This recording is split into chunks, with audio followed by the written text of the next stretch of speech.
Un feliz sábado para todos. Dios les bendiga en esta hora. Estamos muy contentos de poder trazar de nuevo la palabra de Dios en este santo día. Antes de hacerlo, quisiera invitarlos a que me acompañen. Si puedes arrodillarte, me puedes acompañar de rodillas. Si no, inclina tu rostro para tener una palabra de oración. Querido Señor, en esta hora imploro la presencia de tu Santo Espíritu, que sea guiando mi mente y también la mente de aquellos que están y estarán escuchando este tema. Al hablar de ese tema, Señor, tan complejo, no quiero decir nada que vaya en contra de tu santa voluntad. Así que pido, Señor, que puedas tú tomar posesión de mis palabras, de mis pensamientos, y que sea tu palabra la que hable a cada corazón. En el nombre de Jesús lo pido. Amén. Amén.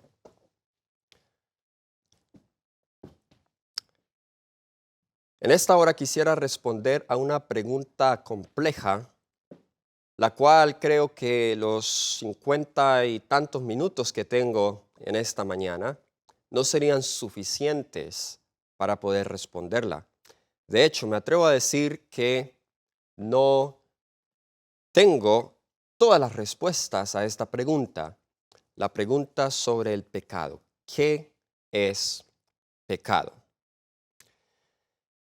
La razón por la cual he decidido concentrarme en esta pregunta, en este estudio, es porque en materia de salvación hay muchos distintos puntos de vista y posiciones al respecto, y la mayoría de ellas tienen que ver con una definición de pecado que nosotros tengamos.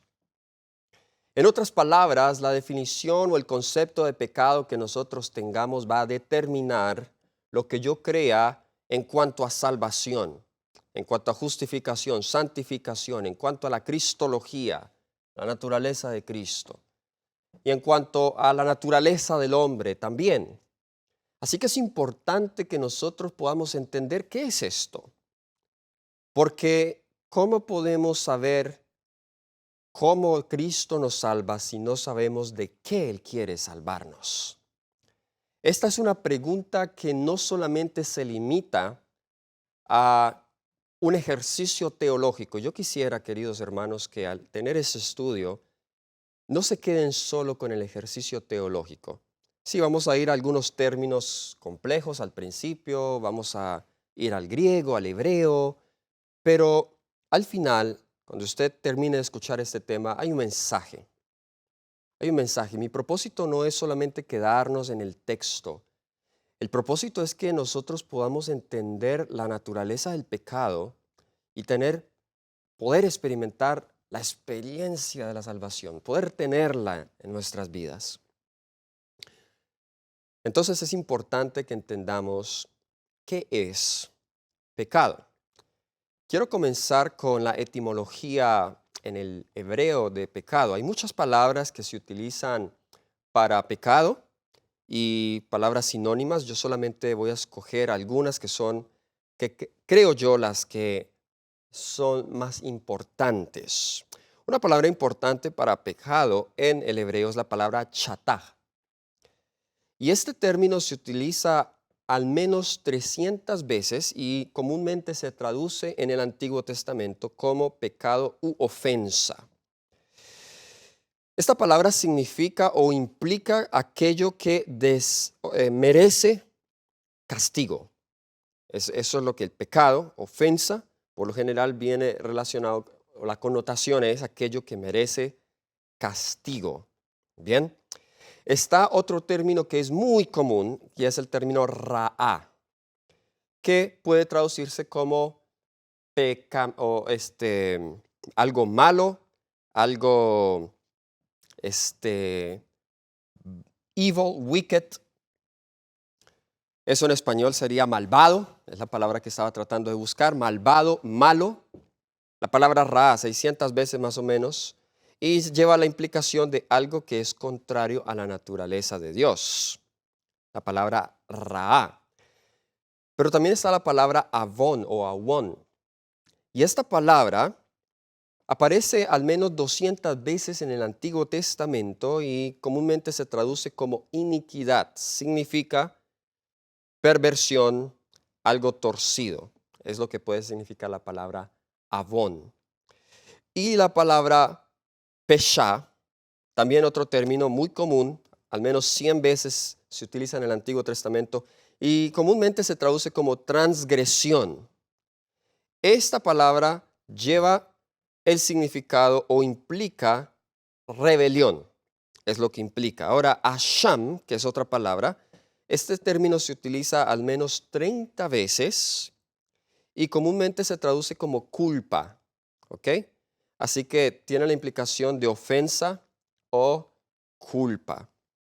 Culpa, eso es lo que significan estas palabras. Es decir, debido a que el lenguaje humano es muy limitado para expresar el significado de algo, pues es muy común que en los lenguajes humanos encontremos distintos términos. Por eso la Biblia es una de las limitaciones de la Biblia.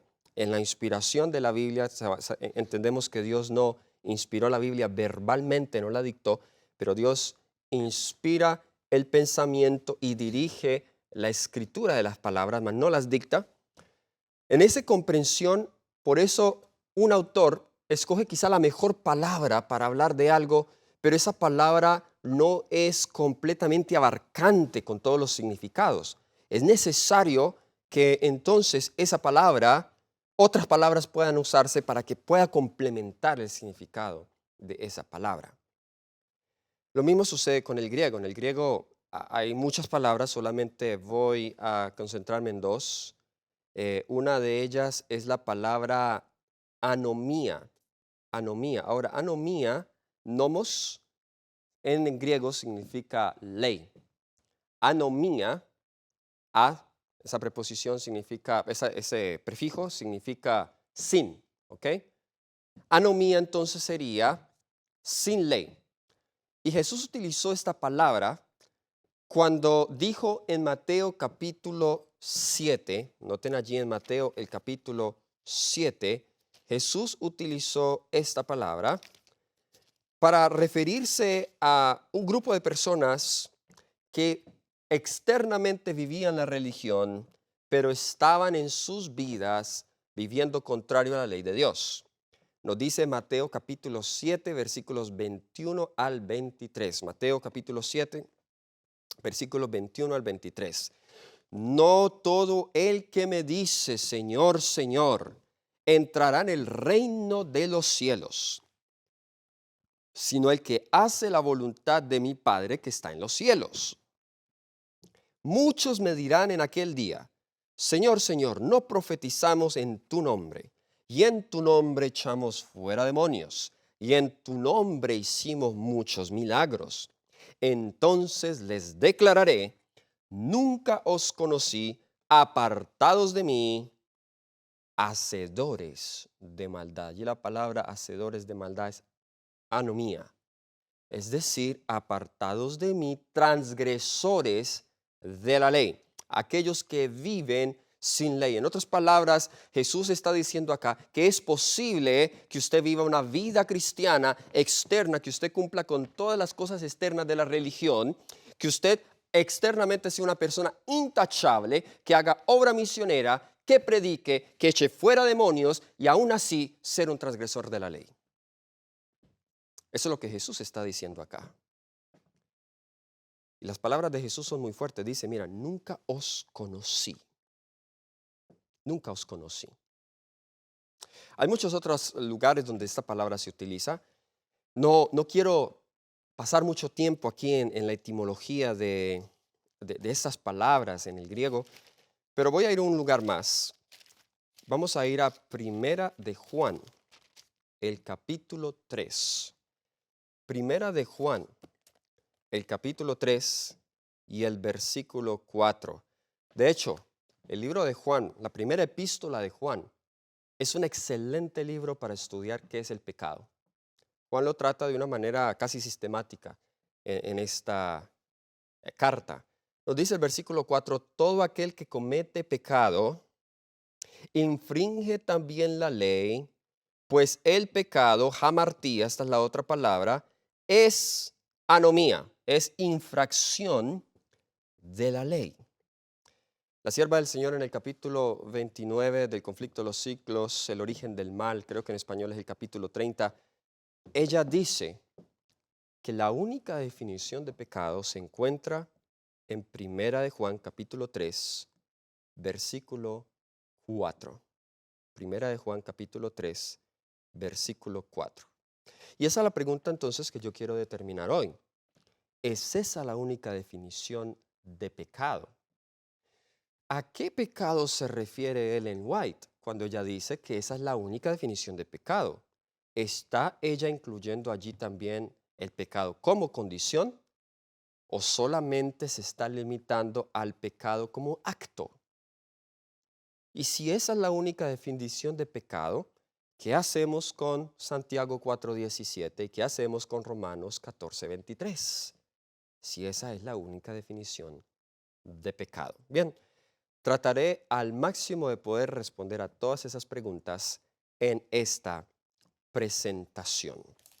Lo primero que quiero decir es que la Biblia sí hace alusión al pecado y no se limita solo al pecado como un acto, sino también como una condición. Ahora, yo voy a ser muy específico en cómo yo selecciono mis palabras. Nótense que yo voy a utilizar la palabra pecador y pecado, aunque están relacionadas, de manera distinta, ¿ok? Porque a veces confundimos esos términos o la forma en cómo los usamos.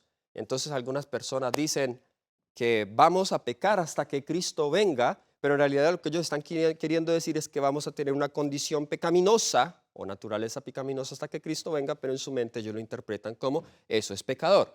Así que por eso quiero ser muy cuidadoso en cómo utilizo estas palabras. A ver, la Biblia es clara, de acuerdo a 1 de Juan capítulo 3, versículo 4 y otros textos, que que pecado es transgresión de la ley. En el Antiguo Testamento, por ejemplo, especial el libro de Levítico que trata con las ofrendas por el pecado y todos los sacrificios, es claro que cada transgresión allí en el libro de Levíticos es porque se ha violado uno de los mandamientos de Dios. Y cada una de estas ofrendas se introduce con Jehová habló a Moisés diciendo, es decir, es la palabra de Dios, es la instrucción de Dios, el Torah de Dios.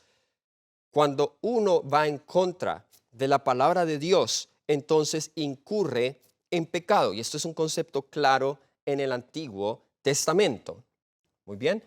Ahora bien, hay otros pasajes que no son tan claros, que parece que fuese más allá del mero acto o el mero pensamiento de pecado. Por ejemplo, vamos a analizar algunos de estos pasajes.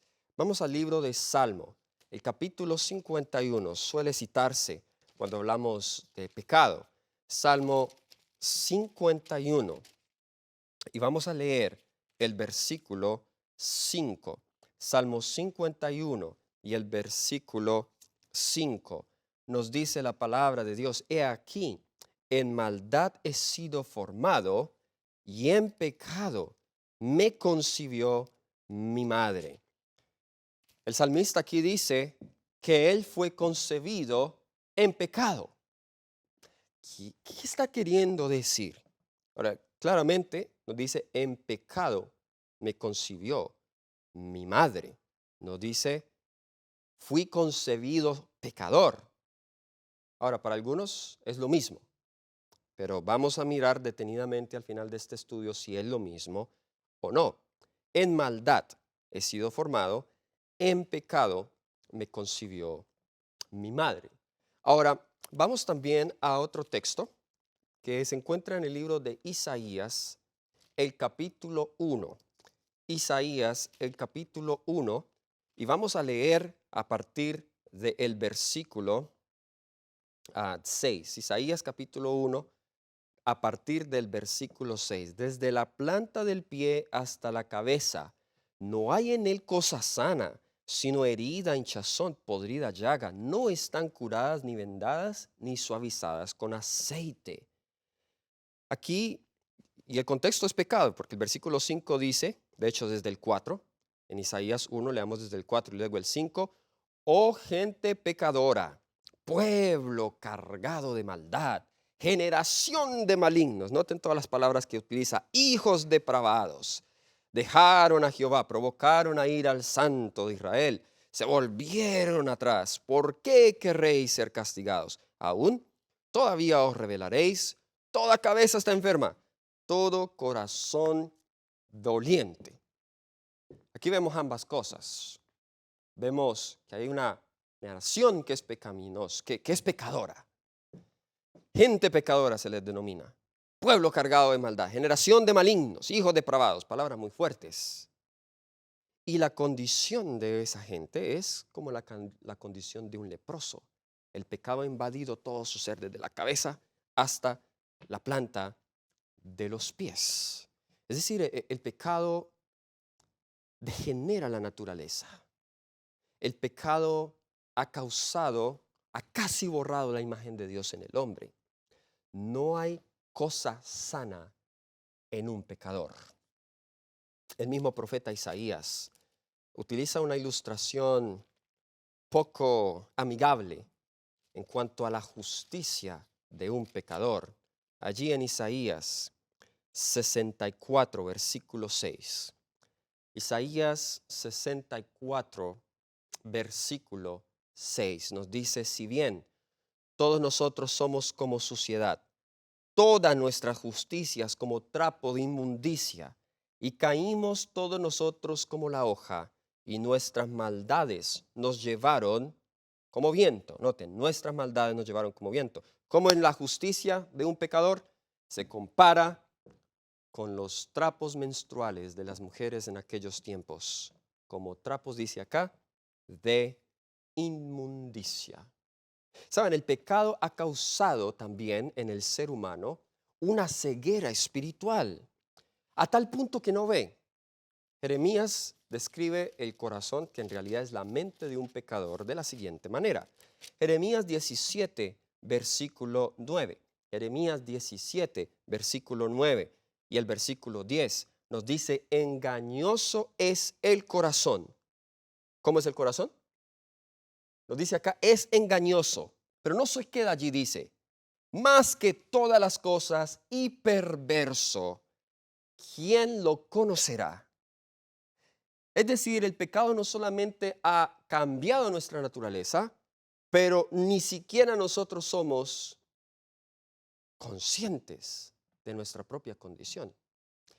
Por eso hay pocas personas que son las que siguen a Cristo, porque hay pocas personas que reconocen verdaderamente su condición de pecado. Cuando hablamos de salvación, debemos hablar de pecado, porque al menos que yo sepa qué es pecado, no sé mi enfermedad y no voy a ir al médico del pecado, que es Cristo Jesús. ¿Quién lo conocerá? Afortunadamente el versículo 10 nos da la respuesta. Por eso debemos ir al médico y al psicólogo, que es el verdadero psicólogo, que es Dios. Yo, Jehová, que escudriño la mente, que pruebo el corazón, para dar a cada uno según su camino, según el fruto de sus obras.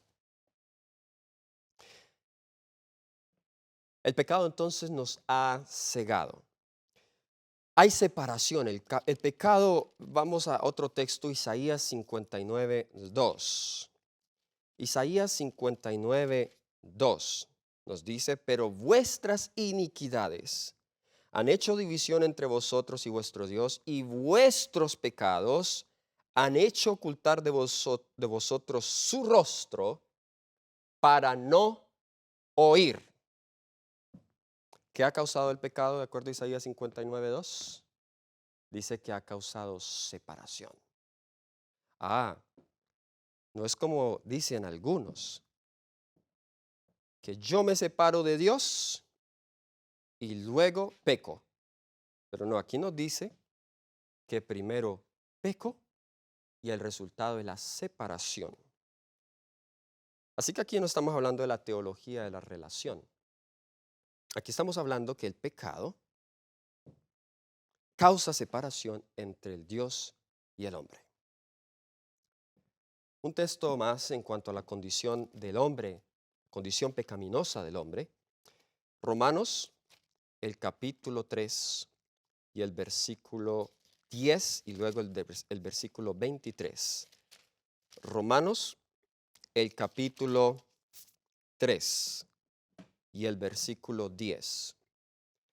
Nos dice aquí la Biblia, como está escrito, no hay justo ni aun uno. ¿Cuántos justos hay? Ni uno. Saltémonos al versículo 12. ¿Qué significa que no hay justo ni hay ni siquiera uno? Todos se desviaron a una y se hicieron inútiles. No hay quien haga lo bueno, no hay ni siquiera uno. Justicia tiene que ver entonces con hacer lo bueno. No hay nadie que haga lo bueno, ni siquiera uno. Vamos a saltarnos al versículo 23. Por cuanto todos pecaron y están destituidos de la gloria de Dios. La gloria de Dios es el carácter de Dios. ¿Qué hizo el pecado con el carácter de Dios? Dice que nosotros estamos destituidos del carácter de Dios. Perdimos en gran medida, no completamente, pero perdimos en gran medida la imagen de Dios. Entonces, ¿es el pecado una condición también? Sí lo es. Adán, nosotros hemos recibido de Adán una herencia pecaminosa. Y cada generación, Ellen White lo dice claramente, cada generación que ha surgido y que ha vivido en esta tierra después de Adán es más y más y más degenerada. Ahora, vamos a Romanos 7 para poder entender un poco mejor esto. Romanos 7 es un capítulo un poco controversial. Algunos creen que Romanos 7 se refiere a un hombre convertido, la experiencia de una persona que está queriendo hacer la voluntad de Dios. Otros dicen que Romanos 7 es la experiencia de un hombre no convertido. Veamos cómo maneja el asunto y el concepto de pecado aquí el apóstol Pablo. A propósito, voy a comenzar a leer a partir del versículo 14.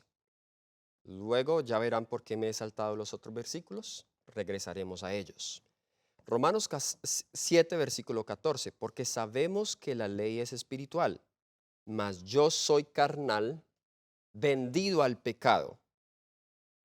Interesante allí, si este fuera un hombre convertido, me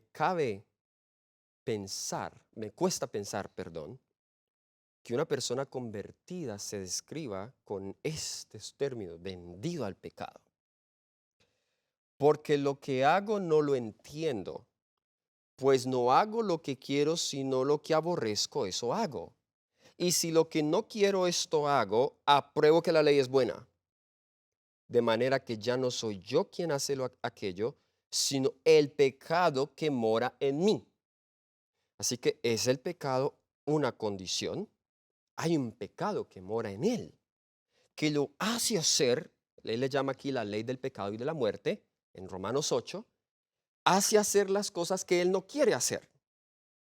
Versículo 18, yo sé que en mí, esto es en mi carne, no mora el bien, porque el querer el bien está en mí, esta es la otra ley, pero no el hacerlo, porque no hago el bien que quiero, sino el mal que no quiero, eso hago. Y si hago lo que no quiero, ya no lo hago yo, sino el pecado que mora en mí. De nuevo se utiliza esa expresión, el pecado que mora en mí. Así que, qué interesante. Aquí hay una lucha. Muchos cristianos se pueden relacionar con esta lucha. Oye, pero quiero hacer lo bueno, pero termino haciendo lo malo. Y por eso, para calmar las conciencias de las personas, diría yo, para dar la seguridad de la salvación a las personas y bueno, en fin, para ayudarnos a sentirnos un poco mejor, creo que hay buenas motivaciones. Algunos han dicho, no, esta es la experiencia normal de todo pecador. Considerando el contexto que volveremos allí, veremos que hay una razón por la cual esta lucha está presente en este hombre. Hay una razón, ¿ok? Pero eso nos explica con la conversión. Ya vamos a mirar, regresaremos aquí, a este punto. Quería leer esos textos para demostrar que la Biblia sí enseña que en la naturaleza, el hombre carnal, la carne que le llama la Biblia, todo eso, es una naturaleza pecaminosa que controla a la mayoría de las personas. De hecho, a todas sin la gracia de Cristo nos controla esa naturaleza.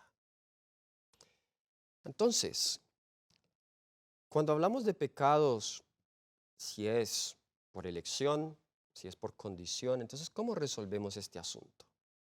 Si pecado es transgresión de la ley, pero aún antes de que usted transgreda la ley, están esos movimientos de la carne allá, ¿significa eso que usted ya era pecador antes de que se diera al pecado?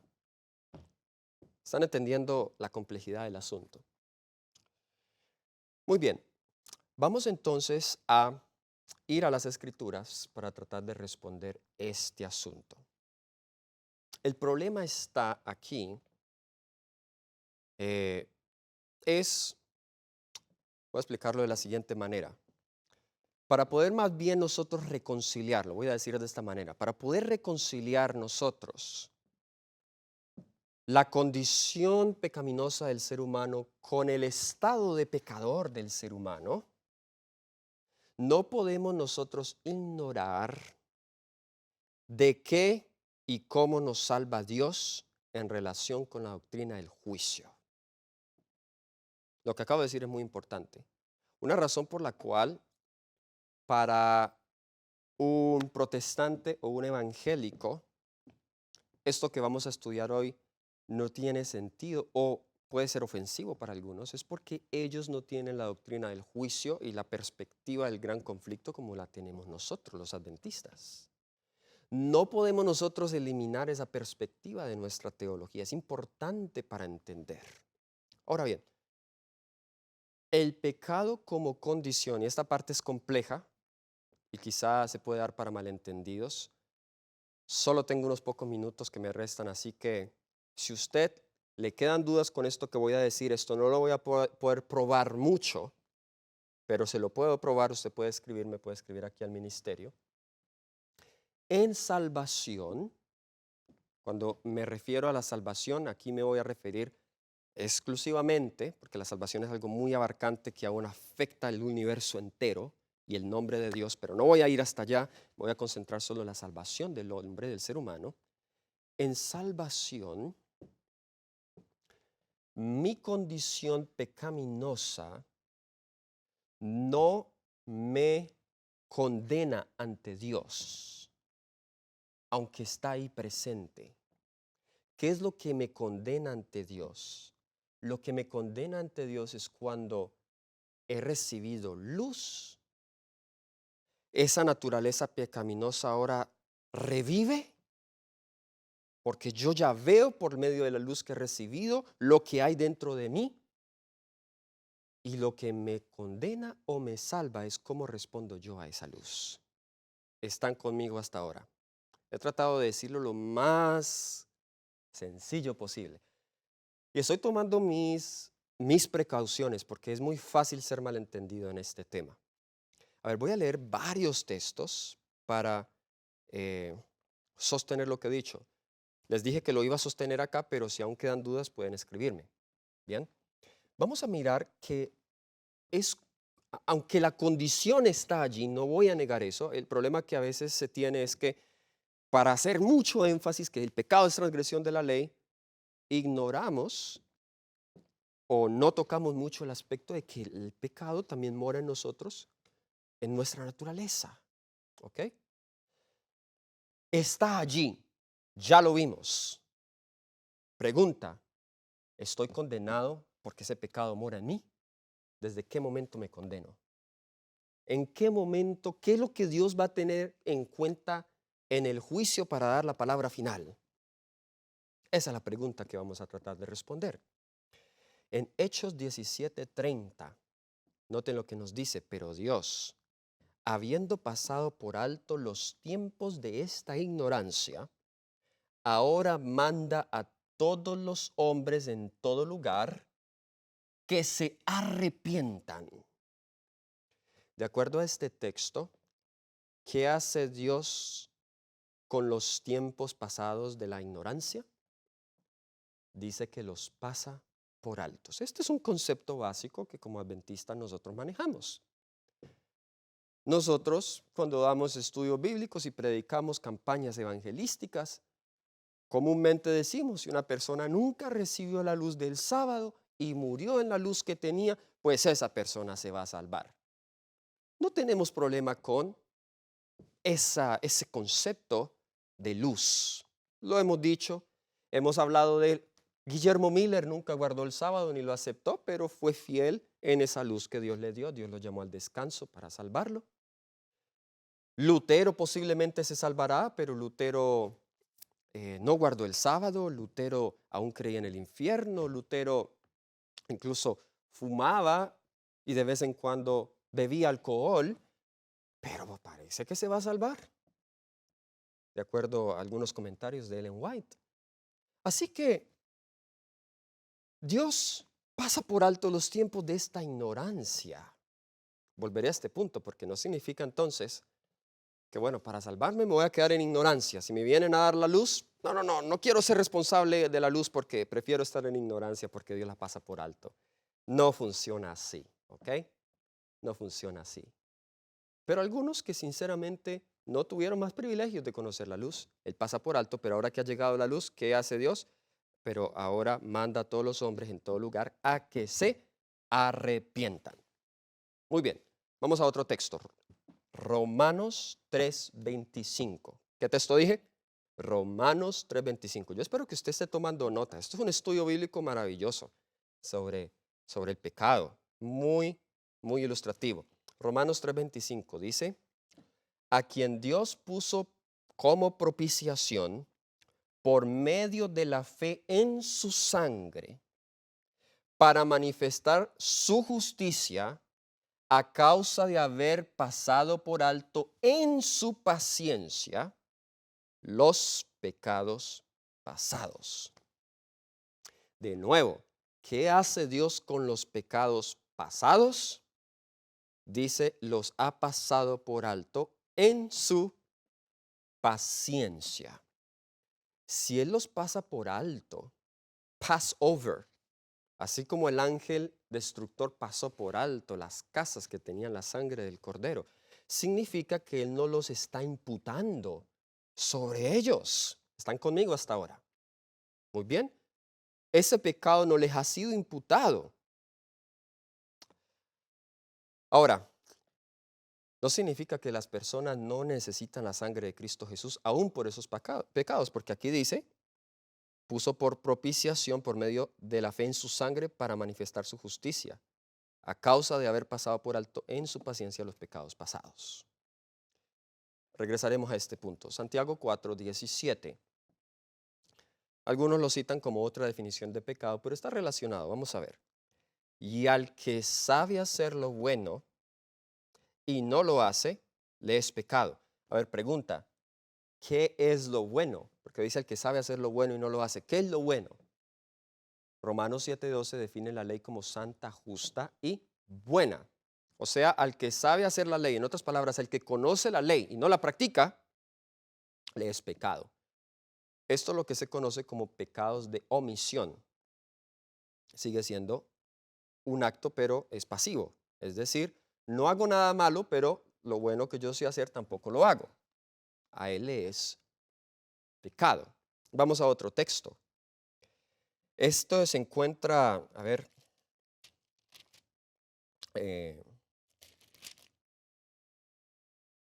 Romanos capítulo 5, versículo 20. Romanos el capítulo 5 y el versículo 20. Noten lo que nos dice. Pero la ley se introdujo para que el pecado abundase. Mas cuando el pecado abundó, sobreabundó la gracia. Ahora, ¿qué significa que la ley se introdujo para que el pecado abundase? ¿Significa entonces que la ley multiplica el pecado y antes de la ley entonces no hay pecado? No. ¿Por qué al introducirse la ley, contextualmente aquí, si usted lee los versículos 12 al 14, está hablando de la ley dada por medio de Moisés en el Sinaí, es decir, la ley dada por medio escrito en tablas de piedra. La ley se introduce, recuerden, los israelitas en Egipto habían perdido en gran medida el conocimiento de la ley de Dios como habían perdido el conocimiento de la ley de Dios, pues habían perdido el sentido de la pecaminosidad. Al introducirse la ley, pues el pecado se revela como es. Por eso dice abunda. Estaba siempre allí, pero ellos no lo habían visto. Ahora abunda. Mas cuando el pecado abundó, sobreabundó la gracia. Estamos viendo que estos textos son consistentes en lo que estamos diciendo. Ahora, Romanos 4:15. Este texto es muy contundente, dicho sea de paso. Este texto me ayudó a entender este tema mucho mejor. Romanos capítulo 4, versículo 15. Nos dice, pues la ley produce ira. ¿Por qué la ley produce ira? La paga del pecado es la muerte. La ley produce ofensa. Pero donde no hay ley, escucha lo siguiente, pero donde no hay ley, tampoco hay transgresión. Donde no hay ley, ¿qué? Tampoco hay transgresión. Pero si la condición está allí, y la Biblia me dice donde no hay ley, tampoco hay transgresión, aquí el contexto en lo que está mencionando Pablo es en términos de salvación. De nuevo, que me condena. ¿Ok? Mientras no hay ley, no hay nada que me condene. ¿Están conmigo? A ver, una ilustración muy sencilla. Si no hubiese una ley que dijese que manejar por encima de 65 o 70 millas por hora en una autopista aquí en los Estados Unidos es infracción. Si no hubiese nada de señales, si no hubiese una ley, la gente podía manejar a cualquier velocidad hasta 100 millas por hora y no sería transgresión. Bueno, van a haber muchos accidentes, desde luego que sí. Pero ¿podría un policía venir y parar a esa persona? Quizá no. Puede pararlo para decirle, está manejando muy rápido, pero no le puede dar un ticket, una multa, porque no hay nada que condene a ese conductor. No hay una ley. Dice que se puede manejar libremente a una velocidad eh, moderada. Quizá la ley digamos que solo diga eso. No tiene esa especificidad de cuántas millas. ¿Están entendiendo la ilustración? Pero ahora entonces, después de muchos accidentes, la ciudad decide colocar límite de velocidad porque no está funcionando esta libertad que le dieron a los conductores. Hay muchos accidentes, entonces límite de velocidad 65 y 5 de tolerancia 70. Pero de ahí no se puede subir. Cualquier persona que suba más allá de esa velocidad establecida, entonces ahora va a tener una multa. ¿Por qué? Porque ahora ya hay una ley. Donde no hay ley, no hay transgresión. Es lo que el texto nos está diciendo. Ahora, Romanos 3:20, note lo que nos dice. Ya que por las obras de la ley ningún ser humano será justificado delante de él, porque por medio de la ley es el conocimiento del pecado. Es decir, el pecado que mora en mí y el pecado que está fuera de mí, solo lo puedo conocer por medio de la ley. La ley es el espejo, nos dice Santiago. Entonces, antes de que la ley entre y llegue a mi vida, ¿cómo está el pecado? ¿Cómo lo ve Dios? Es el punto. Les dije que íbamos a regresar a Romanos 7. Ahora sí vayamos allá. Romanos el capítulo 7. Vamos a comenzar con el versículo 7. Romanos el capítulo 7, comenzamos con el versículo 7 vamos a leer hasta el versículo 12. Nos dice, ¿qué pues diremos? ¿La ley es pecado? En ninguna manera. Pero yo no conocí el pecado sino por la ley. Está diciendo lo mismo que ya leímos. Porque tampoco conociera la codicia si la ley no dijera no codiciarás.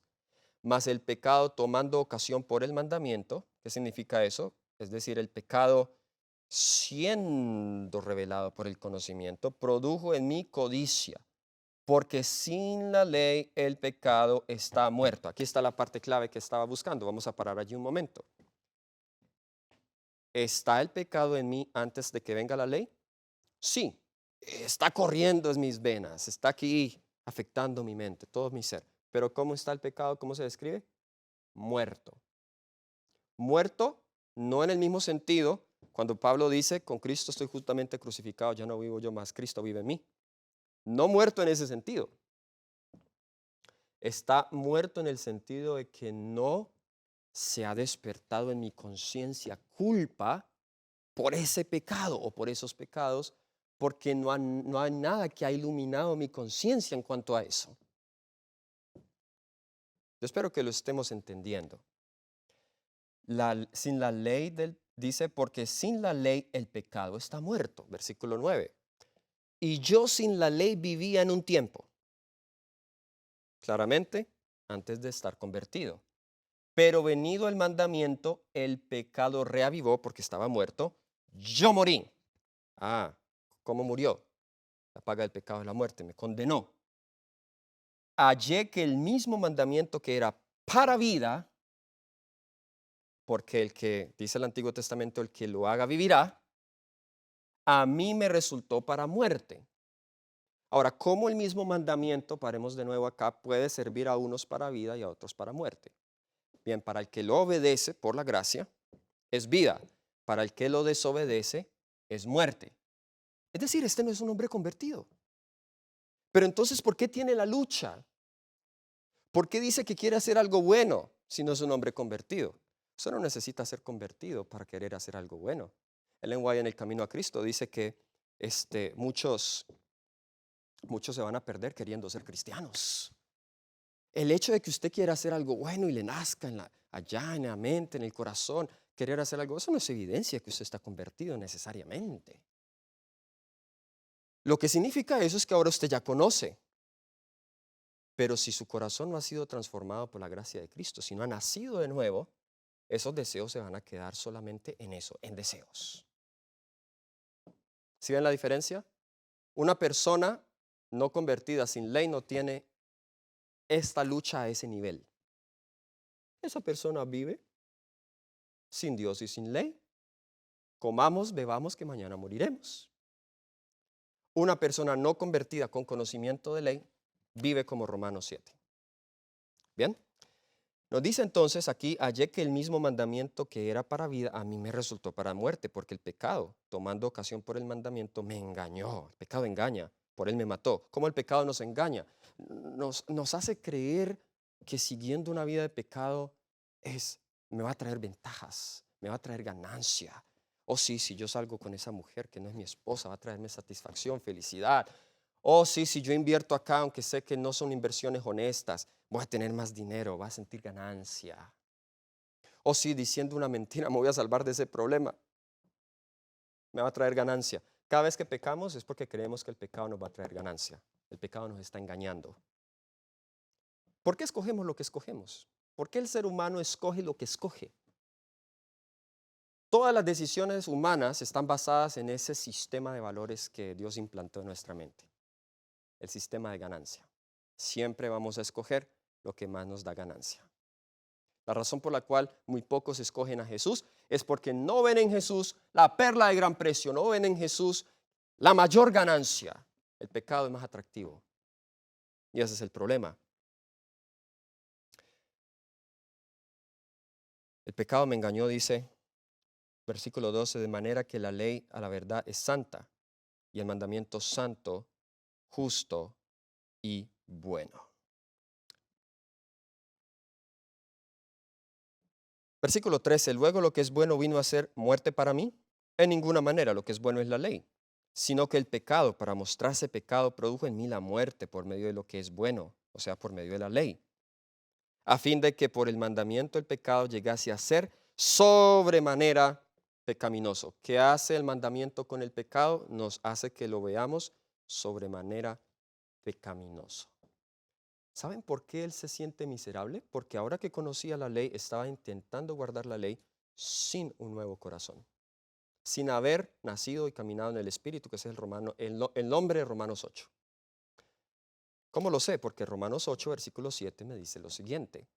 Romanos capítulo 8, versículo 7. Por cuanto los designios de la carne son enemistad contra Dios, porque no se sujetan a la ley de Dios, ni tampoco pueden. ¿Puede una persona en su condición carnal sujetarse a la ley de Dios? No, ni puede. Por eso necesita experimentar un nuevo corazón. Por eso necesita experimentar la justificación declarativa y transformativa para poder entrar en una experiencia de santificación, de obediencia a la ley de Dios. Ahora, Romanos capítulo 5, versículo 13. Romanos el capítulo 5, versículo 13. Pues antes de la ley había pecado en el mundo, o sea, antes de que fuera dada en el Sinaí. Pero donde no hay ley no se inculpa de pecado. Otro texto muy contundente, donde no hay ley no se inculpa. O sea, el pecado está en la condición, pero no se inculpa. En el día del juicio, Dios a cada persona la va a juzgar es de acuerdo a la luz que ha recibido. Yo sé que ya usted está preguntándose en su mente, ¿y cómo va a juzgar a los que nunca recibieron conocimiento de la ley? Ya vamos para allá. Vamos a responder esa pregunta también. Juan capítulo 3, versículo 19. Este texto también es muy contundente. Juan, el capítulo 3. Noten, hermanos, que no estamos usando un texto. Estamos dejando que la misma escritura nos ayude a entender esto. La escritura es muy contundente. Juan capítulo 3, versículo 19. Nos dice la palabra de Dios. Esta es la condenación, que la luz vino al mundo y los hombres amaron más las tinieblas que la luz porque sus obras eran malas. ¿Cuándo es que una persona es condenada? Cuando la luz viene, pero los hombres aman las tinieblas más que la luz. Está claro lo que estamos diciendo. A ver, para que quede más claro. Ahí mismo en Juan. ¿Recuerdan la sanación de este hombre ciego en Juan 9? Los fariseos estaban tratando de negar el milagro y le decían al joven, oye, pero no, yo no creo que tú eras ciego de nacimiento. Dinos que no. Y bueno, él seguía insistiendo, sí, era ciego de nacimiento. Fue Jesús quien me devolvió la vista. Los padres de este joven y este joven ciego fueron echados de la sinagoga. Y al final esto es lo que leemos. Nos dice Juan capítulo 9, comenzando con el versículo 39. Después Jesús se encuentra con él, el joven, él lo adora. Y en el versículo 39 Jesús dice, de Juan 9, para juicio he venido yo a este mundo, para los que no vean, vean, y los que ven, sean cegados. Versículo 40. Entonces algunos de los fariseos que estaban con él al oír esto le dijeron, ¿acaso nosotros somos también ciegos? Ellos entendieron. Nos está llamando ciegos. La respuesta de Jesús. Jesús les dijo, si fuera ciegos, ¿qué? Ayúdenme a leer. No tendríais pecado, mas ahora, porque decís, vemos, vuestro pecado permanece. O sea, antes de que ellos dijeran esto, no habría pecado en ellos. Pero ahora porque ellos dicen, vemos, tienen luz. En esos van a ser juzgados, con base a sus palabras y a su luz y a su conocimiento. Esto es muy sencillo, por eso al entender esto va a resolver el problema si vamos a pecar o no hasta que Jesús venga. La Biblia es clara que vamos a tener una condición pecaminosa hasta que Jesús venga. Pero ¿me hace la condición pecaminosa pecador? No. Vamos nosotros, la Biblia es clara, que aquellos que vivían después de que la gracia se cierre, van a tener una condición pecaminosa, van a luchar contra esa condición aún después del cierre de la gracia. Van a pasar dudas por su mente, su fe va a ser severamente probada. Pero ellos no cederán ni siquiera en una pulgada a las tentaciones de Satanás y no ofenderán a Dios en ningún punto, ni siquiera en pensamiento. Esto es pura teología bíblica adventista, hermanos. Voy cerrando. Nos dice Hebreos, capítulo 6, versículos 4 al 6. Hebreos, el capítulo 6, versículos 4 al 6. Nos dice, porque es imposible que los que una vez fueron iluminados y gustaron del don celestial, fueron hechos participantes del Espíritu Santo. Asimismo, gustaron de la buena palabra de Dios y de los poderes del siglo venidero, y recayeron, sean otra vez renovados para arrepentimiento, crucificando de nuevo para sí mismos al Hijo de Dios y exponiéndole a vituperio. Los que han recibido luz y han rechazado una y otra vez esa luz, están en peligro de cometer lo que la Biblia llama el pecado imperdonable, la blasfemia contra el Espíritu Santo. Crucifican de nuevo a Jesús. Es imposible, dice acá, restaurar a estas personas. Entonces, a la pregunta original, ¿qué hará Dios con los que nunca reciben luz? Bien, Dios se ha manifestado a los seres humanos su salvación, quién es Él, de dos maneras. Y los teólogos todos concuerdan que hay dos maneras de revelación de Dios, al menos. Hay más, pero hay dos maneras en las cuales Él se ha revelado a los seres humanos, y es lo que se llama la revelación general y la revelación especial. ¿Cuál es la revelación general?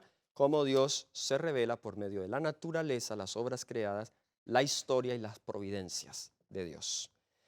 No hay palabras en este tipo de revelación, todo es a través de imágenes, todo es a través de lo que vemos, lo que escuchamos, el desarrollo de la historia alrededor mío y en el pasado.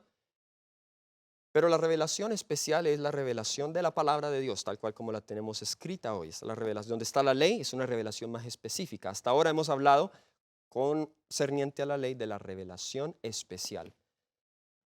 Pero la revelación en general tiene un propósito similar.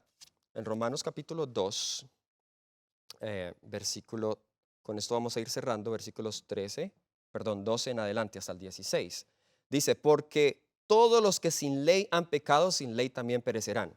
Aparentemente ese texto tumba lo que ya hemos dicho, ¿cierto? Los que sin ley han pecado, también sin ley perecerán. Aquí está hablando de la revelación especial, o sea, los que no han recibido la ley, el conocimiento de la palabra de Dios en específico, también van a perecer. Y todos los que bajo la ley, es decir, los que han pecado con ese conocimiento, han pecado, por la ley serán juzgados. Porque no son los oidores de la ley los justos ante Dios, sino los hacedores de la ley serán justificados. Porque cuando los gentiles que no tienen ley hacen por naturaleza lo que es de la ley, noten, por naturaleza, revelación general, estos, aunque no tengan ley, son ley para sí mismos, la ley que hay en su conciencia, la ley natural, mostrando la obra de la ley escrita en sus corazones, dando testimonio a su conciencia, acusándoles o defendiéndoles sus razonamientos en el día en que Dios juzgará por Jesucristo los secretos de los hombres conforme a mi evangelio. Y noten, me gusta Pablo aquí coloca todo esto de la salvación en la perspectiva del juicio. Entonces en el juicio Dios con los paganos, con los gentiles, va a ser igual que con los creyentes, es decir, el mismo estándar moral de la ley de Dios es el que se va a tener en cuenta. No todos lo recibieron de la misma vez, de la misma manera. Unos tuvieron el privilegio de recibir la revelación especial, la palabra de Dios. Pero los gentiles, algunos o muchos, solo recibieron la revelación general. Los valores de esa ley natural escrita en sus corazones. Bien, si ellos vivieron a la luz de esa ley, serán salvos. Si no vivieron a la luz de esa ley, es decir, pecaron sin la ley revelada, fueron en contra de la ley escrita en sus corazones, pues serán condenados. Así que esto, hermanos, ayuda a resolver muchas preguntas. Por eso un niño, un infante, aunque tiene condición pecaminosa, podemos ver el egoísmo en los niños, claramente. Pero como su conciencia y su mente no se ha desarrollado para entender todavía lo que es pecado, aunque está en condición pecaminosa, no ha sido condenado todavía, porque su mente no ha sido iluminado. Hermanos, este es el tema que quería presentar para ustedes, que meditemos en él, que el Señor nos ayude a comprender el pecado de nuestras vidas y que por la sangre de Cristo Jesús podamos nosotros tener victoria sobre cada motivación pecaminosa, cada pensamiento, cada acción, y que podamos cada día vivir vida de victoria en Cristo Jesús. Dios les bendiga.